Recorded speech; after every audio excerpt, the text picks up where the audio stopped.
Hello my dudes and welcome back to another video. If you are new, hello, welcome to the channel. Nice to meet you, I'm Sianna. We would love to have you join our little community by subscribing, only if you want to. Today, we're going to be talking about burnout in Animal Crossing. I think the term burnout can be a little bit subjective, it can mean something different to everybody, but generally it comes with having a sense of like tiredness or boredom from the game. Maybe you have no motivation to play, you're just burnt out from it, like you don't really want to play anymore and you don't know what to do about it. So today I wanted to talk about that a little bit. I wanted to share a little bit about what I do when I get burnt out from the game, and maybe some of those things will help you when you also are burnt out. So let's just get straight into it. I'm gonna give you my number one tip just right off the bat. I'm not gonna make you wait for it or anything.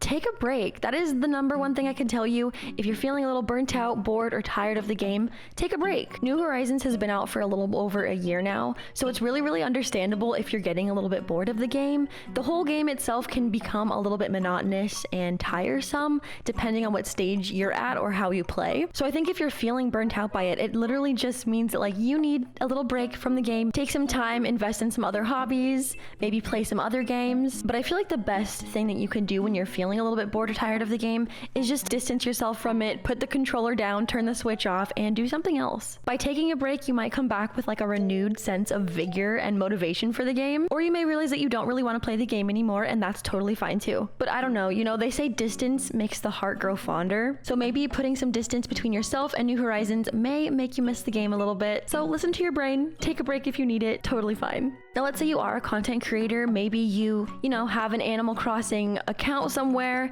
maybe you make videos, maybe you're doing this for work. In that case, you may not be able to take a break as frequently, or maybe you're just someone who really enjoys the game and you just want to get past that little bout of burnout that you have. So this next little list that we'll be going through are just things that I do that kind of help me to combat the burnout and to, I don't know, give me some more joy when playing the game, because I feel like you can lose that a lot. So this is what helps me. That's what I'm going to be talking about next. Because I want to try to keep up with our posting schedule here on YouTube, I may not be able to take a huge break, but sometimes I'll take little mini breaks by playing a different game for a little while. As you can see, I don't have that many games on the Switch. I've never touched these two. Sometimes I'll play a little bit of Stardew Valley. I also really like playing Among Us. I know the game is kind of like dead now, but I really like it. I think it's really fun. So if I'm starting to feel like Animal Crossing isn't the game I really want to be playing at the moment and I'm getting a little bit bored, I'll turn on another game and do something else for a bit. And for some reason, I feel like it always helps to grow my fondness for Animal Crossing.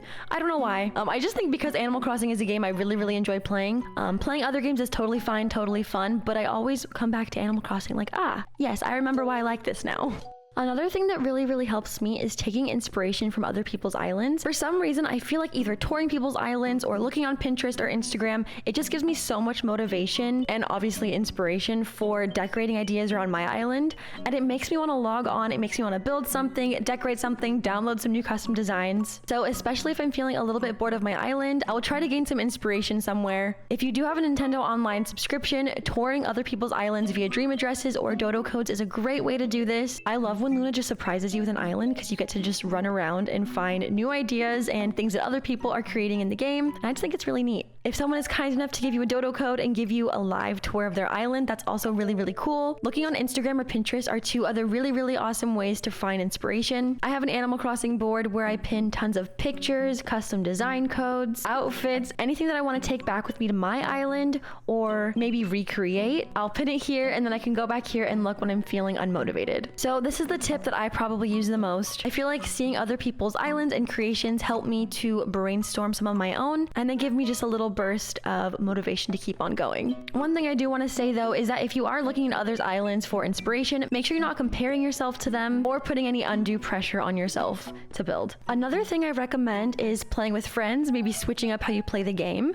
Animal Crossing New Horizons is mostly a solo game despite all of the online features, so taking advantage of said features can be a fun way to like change it up. It can help to shake you out of your little like habits and routines and that rut that you may be stuck in. I think playing with other people can just be really fun. You can throw a themed party, you can play dress up, play hide and seek, musical chairs. I think that's why I like New Horizons so much, because the online features are just really fun. And I definitely don't take advantage of that enough. So I definitely recommend using them if you do have that Nintendo Online subscription.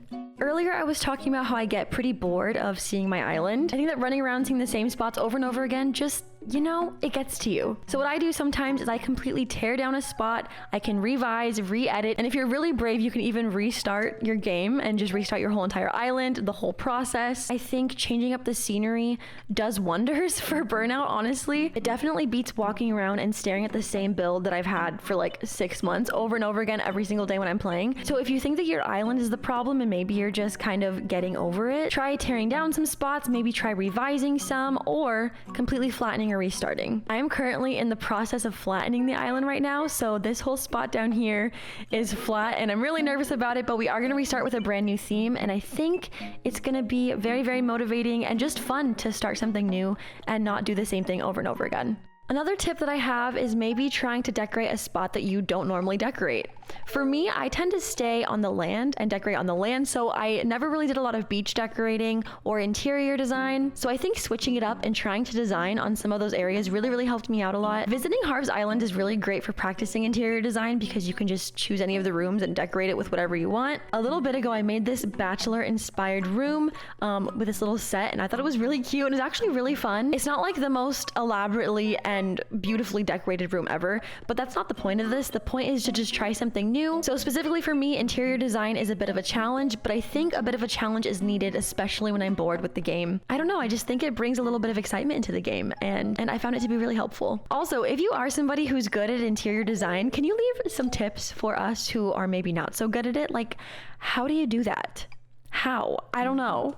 And the last little tip that I have is to focus on your dailies or your Critterpedia or something that you don't focus on anymore. When I first got New Horizons, my main goal was to fill this Critterpedia and to get every bug, every fish, anything that I could get. I wanted to fill it to the brim. I wanted it to be complete, but as you can see, we didn't do that. As time went on, I totally forgot about the monthly catches that I was supposed to be doing, and I honestly stopped focusing on any of the dailies. And that included digging up new flowers, fossils, stuff like that. So sometimes it helps to log on and go back to your roots, look for some bugs to catch, maybe a fish, dig up some of your fossils, and put your focus on that for a little bit. So instead of logging on to villager hunt or to decorate or to do anything on your island, log on only to catch bugs, log on only to catch fish, log on only to get a certain villager's photo. I feel like focusing on the little things that maybe we forgot about from the beginning can really just help bring us back to like the whole simplicity of the game. The game can be a bit overwhelming and stuff depending on how you play and how you're trying to decorate and whatever you're trying to do. So doing your dailies definitely helps to bring the simplicity back into the game. I don't know, I think for me personally, it just helps to kind of go back to